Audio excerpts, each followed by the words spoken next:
Hey guys, जो आज सब कैसे आप सभी लोग। Welcome to my YouTube channel. मेरे यूट्यूब के फर्स्ट ब्लॉग में आप सभी का स्वागत है। प्लीज़ वीडियो को शुरू करने से पहले आप सब लोग वीडियो को एक बार लाइक एंड सब्सक्राइब शेयर जरूर कर दीजिएगा। ये मेरा पहला इतना बड़ा चैप्टर होने वाला। अगर कोई गलती होती है, कोई त्रुटि होती है तो आप लोग ज़रूर कमेंट में बताने का प्रयास कीजिएगा।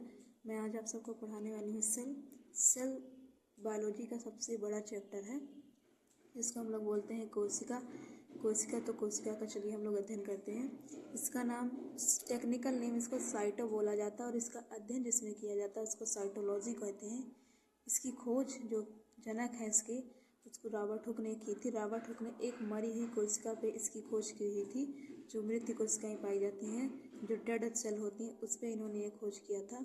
इसके बाद जीवित कोशिका जिसमें जीवन होता है, उसकी खोज एंटोनियो वान ल्यूवेनहॉक ने की थी। इसके कुछ सिद्धांत बताए थे जिसके साइंटिस्ट थे स्लाइडेन और सॉन। सबसे छोटी कोशिका जो हमारे बॉडी में पाई जाती है वो माइक्रोप्लाज्मा होती है, और जो सबसे बड़ी कोशिका पाई जाती है वो शुतुरमुर्ग का अंडा होता है। इतने में आप लोग को स्क्रीनशॉट लेना हो इतना ले सकते हैं। वीडियो को हम आगे बढ़ते हैं। आगे अब इसमें पूछा जा रहा है, ये तो कोशिका तो हम पढ़ ही रहते हैं, मानव में सबसे छोटी कोशिका कौन सी होती है। मानव में सबसे छोटी कोशिका स्पर्म होती है, जो कि मेल के अंदर पाई जाती है। और उसकी सबसे बड़ी कोशिका, मानव में ही सबसे बड़ी कोशिका क्या थी, ओवा, जो फीमेल में पाई जाते हैं, अंडाणु में पाई जाती है। और मानव में सबसे लंबी कोशिका क्या थी, बड़ा छोटा लंबा में तो अंतर होता है। तो मानव में सबसे लंबी कोशिका जो होती है, जो हमारी न्यूरॉन होती है, वो पाई जाती है, जिसको हम तंत्रिका कोशिका बोलते हैं। और ये विभाजन रहित होती है। न्यूरॉन का हमारा विभाजित नहीं किया जा सकता उसमें, क्योंकि वो एक ही सेल ही होती है पूरा। और सबसे ज़्यादा जो विभाजन होता है मानव में कोशिका का, वो होता है लीवर। देखिए, कोई कुछ भी उसमें होता रहता, टूटी फूटी चीज़ें मतलब मरम्मत कर लेता है, वो खुद ही अपने आप को बना के तैयार कर लेता है। अंदर में कोई भी चीज़ उसमें कमी होती है उसको पूरा कर लेता है। अब हम आगे बढ़ते हैं। इतने में आपको अगर कोई दिक्कत हुई है तो ज़रूर बताइएगा। इसके डिटेल भी हम पढ़ाएंगे अभी आप सबको, लेकिन अभी पहले हम शॉर्ट इसका आगे बता दें मेन चीज़ पार्ट क्या होता है, क्योंकि आगे वीडियो बहुत बड़ी बन जाएगी नहीं तो। जैसे आगे एक एग्जांपल देते हैं। जैसे पहले हम लोग ईंट लेते हैं, ईंट से क्या बनाते हैं, एक दीवार बनाते हैं, दीवार से हम क्या बनाते हैं, एक कमरा जब बन के तैयार होता है तो एक घर बन के तैयार होता है। उसी प्रकार जैसे एक कोशिका होती है सेल, एक सेल से क्या बनता है, एक ऊतक बनता है, टिश्यू बनता है। टिश्यू से हमारे क्या बनते हैं, अंग बन जाते हैं। अंग से हमारी क्या बन जाती है, एक बॉडी बन के तैयार हो जाती है। इतने में आप सबको अगर कोई प्रॉब्लम हुई हो तो वीडियो प्लीज़ कमेंट में जरूर बताइएगा। ये कैसा लगा आप सबको पढ़ने में इतना। चलो हम वीडियो को आगे बढ़ाते हैं। अब आगे क्या होता है इसमें, ये गाइस हम कोशिका को आगे बढ़ाते हैं। इसके आगे आता है कोशिका झिल्ली, जिसको हम इंग्लिश में बोलते हैं सेल मेम्ब्रेन। जिसमें क्या होता है, हर चीज़ को प्रोटेक्टिव करने के लिए एक लेयर पाई जाती है। जैसे इसमें पाया जाता है न्यूक्लियस, पाया जाता है राइबोसोम, पाया जाता है गोल्गी बॉडी पाई जाती है। सबको प्रोटेक्टिव करने के लिए एक प्लाज्मा, इसमें भी एक झिल्ली होती है जिसमें प्लाज्मा झिल्ली कहते हैं। कोशिका झिल्ली क्या होती है उसके बारे में आप सबको बताती हूँ। यह पादप और जंतु दोनों में पाया जाता है, मतलब प्लांट में और एनिमल में, दोनों में सेल मेम्ब्रेन पाई जाती है। इसका वर्क जो होता है, यह प्रोटीन का बनाना होता है, ये प्रोटीन को बनाने का वर्क करता है। ये कोशिकाओं के सभी अंग इसी झिल्ली में रहते हैं। जैसे कि हम लोग मार्केट में जाते हैं, सब्जी कोई भी खाते हैं, प्याज ले लेते हैं, आलू लेते हैं, कुछ और भी ढेर सारी सब्जियां लेते हैं, तो क्या करता है जो दुकानदार होता है हमें एक झिल्ली दे देता है, जिससे क्या करें उस सामान को हम उसमें रख लें। और ज़्यादा ले लिए तो वो ज़्यादा भारी हो गया, सामान भर गई, तो वो क्या करे एक दूसरी झिल्ली इसमें लगा देता है। उस दूसरी झिल्ली लगा देगा तो मतलब कई सारी चीज़ें जब इकट्ठा हो जाएगी तो उसका मतलब वो भारी होगा, तो उसके मतलब वो क्या हो जाएगी, वाल हो जाएगी। वो वाल प्रोटेक्टिव करने लगी झिल्ली, क्योंकि फट जाएगी नहीं तो। इसी प्रकार अब आगे हम आगे बढ़ते हैं। दूसरा है कोशिका भित्ति। कोशिका भित्ति क्या होता है, जिसको हमको इंग्लिश में सेल वॉल बोलते हैं। ये वल्ली प्लांट में पाया जाता है, ये एनिमल में नहीं पाया जाता है। इसका काम है सेलुलोज को बनाना था, क्योंकि प्लांट में ही सेलुलोज पाए जाते हैं, मानव में सेलुलोज नहीं पाए जाते हैं। इसका काम होता है सुरक्षा प्रदान करना। जैसे हम एक दीवार, ये हमने एक सर्कल बना लिया, ये इसको प्रोटेक्टिव करने की एक लेयर हो गई। इसके अंदर अब क्या पाया जाए, इसके अंदर माइटोकॉन्ड्रिया पाया जाएगा, गाल्गी बॉडी पाई जाएगी, राइबोसोम, सबको ये क्या करेगा, एक प्रकार से प्रोटेक्टिव करेगा।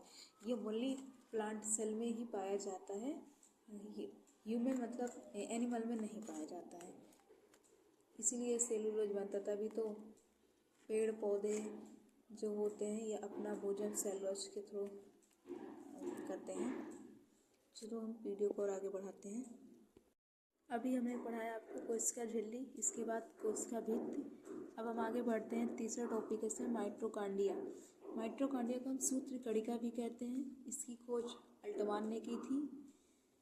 इसकी जो आंतरिक दीवार है माइटोकॉन्ड्रिया को, इसको हम क्रिस्टी बोलते हैं। इसका काम क्या होता है, या ग्लूकोज को बनाता है। अगर ग्लूकोज, इसको हम कोशिका का ऊर्जा घर भी कहते हैं, इसलिए क्योंकि यह पावर और शक्ति प्रदान करता है। अगर ये पावर ना दे तो कोशिकाएं वर्क नहीं कर सकती हैं। उसके आगे क्या है, अगला टॉपिक है गाल्गी बॉडी। गाल्गी बॉडी की खोज जो की थी उन्होंने कैमलो गोल्जी ने की थी। इसके साइंटिस्ट भी उसी के नेम पे रखे गए। इसका वर्क होता है परिवहन करना, मतलब ये पूरे साइकिल में सब चीज़ों को सभी स्थानों पे, मतलब अपनी चीज़ों को सभी स्थानों पे पहुंचाना, जिससे सारे फंक्शन अच्छे से कार्य कर सकें। इसके आगे जो टॉपिक है वह राजधानी वैक्यूल्स, जो क्या करता है, वैक्यूल्स का वर्क होता है जल को ग्रहण करना। अच्छा, अभी एक बात टॉपिक है माइटोकॉन्ड्रिया। माइटोकॉन्ड्रिया जैसे कि हमारी बॉडी में हम लोग सांस लेते हैं, श्वसन करते हैं, सांस लिए, ऑक्सीजन खींच के ले जाके अंदर हीमोग्लोबिन में मिला दिए। हीमोग्लोबिन फिर अपना ऑक्सीजन लेके पूरे बॉडी में फैलता रहता है, फिर CO2 बाहर करता है। उसी प्रकार माइटोकॉन्ड्रिया भी प्लांट में, बॉडी में बहुत इंपॉर्टेंट है। ये भी एक प्रकार का श्वसन का काम ही करता है। इसको हम क्रेब्स साइकिल भी बोलते हैं। इसको हम मतलब साइंस की लैंग्वेज में क्रेब्स साइकिल बोलते हैं, जिसमें 38 ATP निकलता है, जो कि 2 ATP लास्ट में लॉस भी हो जाता है। इसकी पूरी प्रक्रिया है, बड़ा है। जब आगे टॉपिक में इसके पूरा डिटेल पढ़ाएंगे तो उसमें बताएंगे, अभी तो शॉर्टकट बता रहे हैं। इसका वर्क होता है ग्लूकोज का निर्माण करना। तो देखो, हमने एक लेयर बनाई थी, पहले भी बनाई थी। इसमें हमने माइटोकॉन्ड्रिया, गाल्गी बॉडी और वैक्यूल्स रख दिया। मतलब क्या है, जो लेयर थी अब क्या कर रही है, माइटोकॉन्ड्रिया, गाल्गी बॉडी और राजधानी, इन सबको क्या कर रही है, प्रोटेक्टिव कर रही है। वैक्यूल्स ये जल को ग्रहण कर रहा है, वो परिवहन का वर्क कर रहा है, घुमाने का वर्क पूरा कर रहा है। माइटोकॉन्ड्रिया जो है ये ग्लूकोज का निर्माण कर रहा है। ग्लूकोज का निर्माण करेगा तब ये इसको लेगा, परिवहन करेगा तो ये जल लेके जो हमारा वाटर है उसको ग्रहण करेगा। जब इसको एनर्जी देगी तो उसको आगे इसको एनर्जी देगा, उसमें पावर आएगी। हे गाइस, तो वीडियो को आगे बढ़ते हैं। अभी तक हमने पढ़ा माइटोकॉन्ड्रिया, गाल्गी बॉडी, वैक्यूल्स। उसके बाद हमने पढ़ा था गाल्गी बॉडी, वैक्यूल्स। अब हमने सेंट्रोसोम पढ़ने जा रहे हैं। सेंट्रोसोम और एंडोप्लाज्मिक रेटिकुलम। सेंट्रोसोम क्या होता है, इसको हम तारक काय बोलते हैं। इसकी खोज बॉवेरी ने की थी। इसका वर्क होता है कोशिकाओं को विभाजन करना, मतलब कोशिकाओं को अलग करना या पुनः निर्माण करना। कोशिकाओं को मतलब बढ़ती रहती हैं, दूसरी नई कोशिका तैयार होती रहती हैं। तो कोशिका क्या होती है, पहले कोशिका का विभाजन करती है, कोशिका जो टूट फूट हुई रहती है उसको साइड करती है और नई कोशिका का निर्माण करती रहती है। ऐसा हमारी बॉडी में लीवर होता है, जो क्या करता है, अपने इसकी कोई भी क्षतिपूर्ण हो जाती है तो ये अपना फिर से पुनः निर्माण कर लेता है। लेकिन ब्रेन जो होता है हमारी बॉडी में, ये पुनः निर्माण नहीं कर पाता, क्योंकि क्या होता है, ब्रेन जो होता है हमारी बॉडी, जो कि ये भी कोशिका से मिलकर बना होता है, लेकिन इसमें क्या होता है कि जो न्यूरॉन की सेल होती है वो 90% पाई जाती हैं, और जो हमारे कोशिकाएं जो हमारी ये सेल पाई जाती हैं वो 10% पाई जाती हैं। तो कोशिकाएं जो होती हैं, न्यूरॉन जो कि अधिकतर, वैसे अब तुम लोग सोचोगे कि जब ब्रेन है उसमें कैसे कैंसर हो सकता है, कि वो जो 10% कोशिकाएं हमारी ब्रेन में पाई जाती हैं, वो हमारी कोशिकाएं जो होती हैं वो जब धीरे धीरे कुछ ज़्यादा ही बड़ी हो जाती हैं, बड़ी होकर फैलने लग जाती है, वही क्या करती है, हमारे यहाँ कैंसर का रूप ले लेती है। जैसे एक चीज़ ऐसा है, ब्रेन ट्यूमर हो गया। ब्रेन ट्यूमर का क्या मतलब होता है, यही होता है ना कि कोशिकाएं क्या हो जाती है, धीरे धीरे बढ़ने लग जाती हैं। वो कोशिकाएं जब बढ़ने लग जाती है तो उसके अंदर क्या होता है, सड़न पैदा होने लगती है। इससे क्या होता है, इससे हमारे अंदर ब्रेन कैंसर होने के चांसेस बढ़ जाते हैं, जो कि न्यूरॉन सबसे ज़्यादा पाए जाते हैं। लेकिन वही 10% कोशिका हमारे ब्रेन को एकदम डैमेज कर देती है पूरा। आगे हम बढ़ते हैं। अगला टॉपिक है हमारा अंतःप्रद्रव्य जल का, जिसको हम एंडोप्लाज्मिक रेटिकुलम बोलते हैं। इसका वर्क होता है आंतरिक कंकाल बनाने में। जैसे हमारी बॉडी में ह्यूमन स्ट्रक्चर होता है अंदर में, वैसे ही ये अंदर का पूरा कंकाल मतलब पूरी ये बॉडी बनाने में सहायता करती है। इसको किस किस चीज़ की जरूरत है, आंतरिक मतलब आंतरिक कंकाल बनाती है और आंतरिक सहायता करती है। एंडोप्लाज्मिक रेटिकुलम दो तरह के पाए जाते हैं, एक SER पाया जाता है, एक RER। SER का मतलब होता है स्मूथ, स्मूथ का मतलब होता है चिकना। जो चिकना होता है इसका भी एक वर्क होता है, और जो रफ होता है इसका भी अपना एक काम होता है। इसमें जो रफ होते हैं उसमें थोड़े थोड़े, जैसे ये देखो बिंदी बिंदी जैसे दिख रही है, ये राइबोसोम होते हैं। जो स्मूथ होते हैं ये राइबोसोम नहीं होते हैं। स्मूथ क्या करता है, ये वसा का निर्माण करता है, फैट जो हमारी बॉडी में फैट पाया जाता है ये उसका निर्माण करता है। जो रफ होता है ये प्रोटीन का निर्माण करता है, लेकिन रफ नहीं करता। यहाँ प्रोटीन निर्माण होता है, जो इसका निर्माण काम होता है राइबोसोम करता है। रफ में केवल निर्माण कार्य शुरू होता है, बाकी काम जो होता है वो राइबोसोम करता है। इतनी बातें समझ में आई आप सबको? यहाँ तक कोई दिक्कत? इस फिगर में कोई दिक्कत? देखिए ये एक वाल थी, मैंने माइटोकांड्रिया प्रोटेक्टिव किया। माइटोकांड्रिया गाल्जी बॉडी से वैक्यूल, वैक्यूल से सेंट्रोमियर, सेंट्रोमियर से आया हमारा ER endoplasmic reticulum. Endoplasmic reticulum जो था वह राइबोसोम पाया गया। राइबोसोम प्रोटेक्ट भी कर रहा था किसका, प्रोटीन निर्माण में, वो प्रोटीन बना रहा था, और जो स्मूथ था ये वसा का निर्माण कर रहा था। अभी तक इतने में कोई दिक्कत किसी को, कोई प्रॉब्लम? कमेंट में ज़रूर बताइएगा आप सब मेरी इस मेहनत का।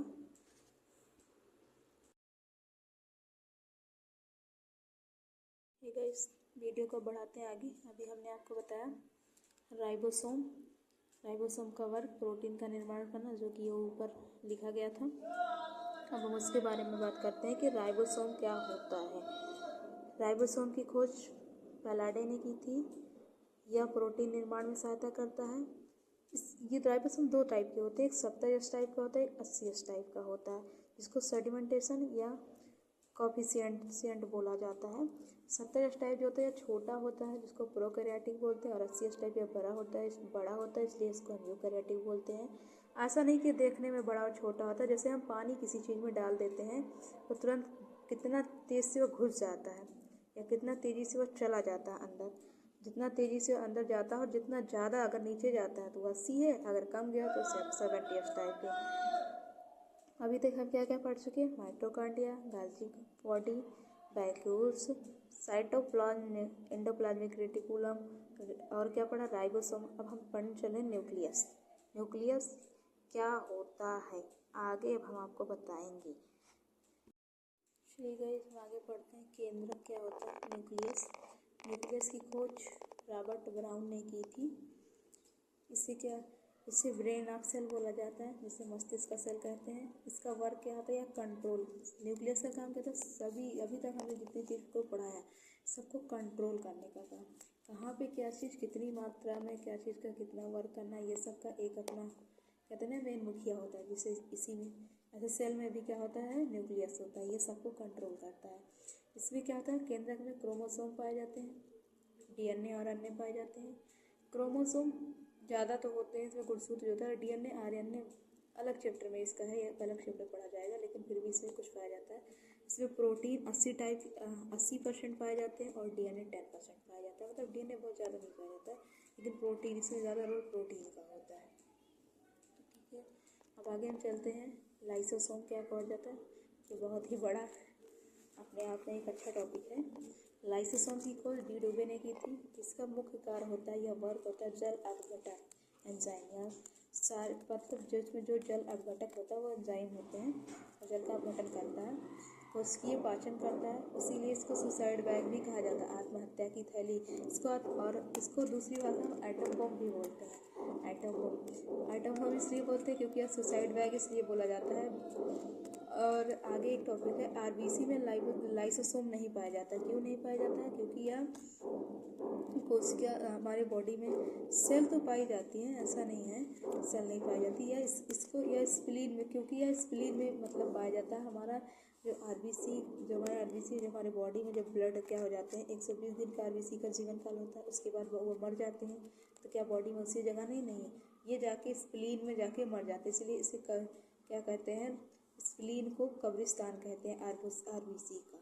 कब्रिस्तान इसी को बोला जाता है। और जो हमारी कोशिका का होता है सुसाइड में, जो हमारी सेल में पाई जाती है, जैसे हमने पढ़ा था पहले mitochondria, Golgi body, vacuoles, centromeres, endoplasmic reticulum, ribosome, पाथेनाइट और क्या कहते हैं न्यूक्लियस। अगर इन सब लोगों ने कह दिया कि मैं काम नहीं करूँगा, अगर ये लोग तो प्रोटेक्टिव कवर करते ही रहते, अगर ये सारे लोगों ने बोला कि मैं काम नहीं करूँगा तो लाइबोसोम क्या करेगा?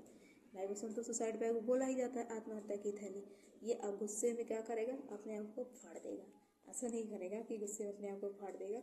ये क्या करेगा? पहले अपनी तरफ देखेगा और लाइबोसोम को कोई खतरा तो नहीं है जो इसके और बॉडी में पाए जाते हैं, देखेगा उसके पास कोई खतरा नहीं थी, क्या करेगा? थोड़ा थोड़ा तो जैसे परफ्यूम लोग छिड़कते हैं, ये इन सब के ऊपर छिड़क देगा। जो ये सब मर जाते हैं, अगर ये लोग सारे मर गए हैं तो थोड़ा थोड़ा छिड़क छिड़क के इन लोग को क्या कर देता है? जिंदा कर देता है अब इन लोग को। और मतलब ये मरे रहेंगे तो वही गंदे, जिंदा तो नहीं करते, ये मरे जहाँ रहते हैं वहीं पे गंदगी ना फैले, इसलिए इनको छिड़क छिड़क के क्या कर देता है? इनको साफ कर देता है, गंदगी को यहाँ से क्लीन कर देता है। और फिर दूसरे नए नए तैयार होने लगते हैं, तो ये इस गंदगी को साफ कर, इसीलिए लाइबोसोम को हम लोग आत्महत्या की थैली बोलते हैं, क्योंकि सबको गंदगी को सारा खा जाता है, इसीलिए इसको आइटम बम बोलते हैं। बहुत ही इम्पोर्टेंट टॉपिक है ये, बहुत पूछा जाता है इसमें से एक क्वेश्चन।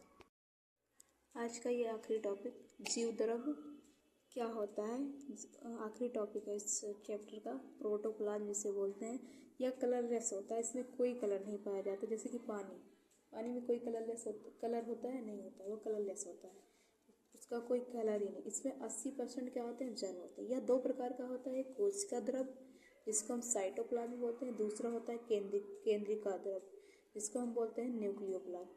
कोशिका द्रव्य क्या होता है? जिसमें ये कोशिकाओं को प्रोटेक्ट कर, जो कोशिकाओं में पानी, जैसे तो लोग पानी पीते हैं, सोचते हैं हमारा पानी कहाँ चला गया। अब सोचते हैं जब पानी पिए, पानी इतना पानी हम लोग पीते हैं तो पानी कहाँ जाता है? वो सब कोशिकाएं ले लेती हैं और अपने अकॉर्डिंग जब टाइम पे ज़रूरत पड़ती है तो उसी अकॉर्डिंग पूरी बॉडी में देती रहती है।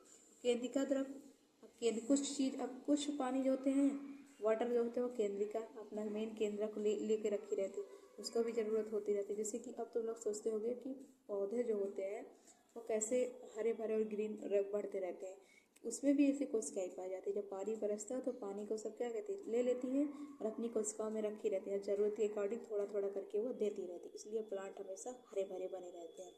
हमने क्या क्या पढ़ा? माइटोकॉन्ड्रिया पढ़ा, गाल्गी बॉडी पढ़ी, वैक्यूल्स पढ़ा, सेंट्रोमियर्स पढ़ा, एंडोप्लाज्मिक रेटिकुलम पढ़ा, राइबोसोम पढ़ा, और क्या लाइसोसोम पढ़ा, न्यूक्लियस पढ़ा, और क्या पढ़ा? प्रोटोप्लाज्म पढ़ा। आप सबको ये मेरी वीडियो कैसी लगी? अगर वीडियो अच्छी लगी हो तो एक बार कमेंट, शेयर, सब्सक्राइब ज़रूर कर दीजिएगा प्लीज़। वीडियो को ज़रूर लाइक कर लीजिएगा, जिससे हम और अच्छे अच्छे टॉपिक पे वीडियो बना सकें। कमेंट कीजिएगा आगे आपको किस टॉपिक पे पढ़ना है, इससे हम और अच्छा पढ़ाने का प्रयास करेंगे। प्लीज़, तब तक के लिए बाय बाय।